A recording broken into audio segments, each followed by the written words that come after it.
चांदनी रात में राधा के साथ में आसमान में देखूंगा नगीना। काना जा जा जा जा जा जा जा काना जा जा जा जा जा जा जा तेरे बिना दा दा दा दा दा दा।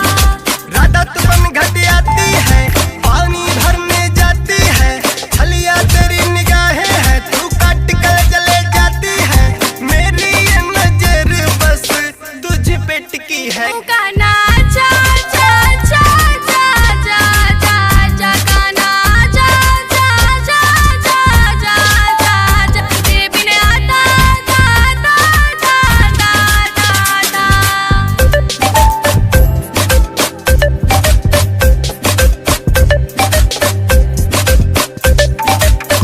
दिल तो मेरा बच्चा है जी, मन तो मेरा सच्चा है जी, मैं तेरी आंखों में डूबा, मैं तो तुझे देख के पिघला।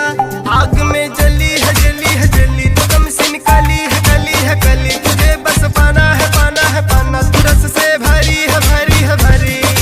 काना तू कब से निराला है, मुझे पागल करने वाला है, आज नशा तेरा करके तेरा तो मरने वाले हैं, तेरी नजर बस तुझ पे टिकी है। काना जा जा जा जा जा जा जा काना जा जा जा जा जा जा जा तेरे बिना दा दा दा दा दा दा।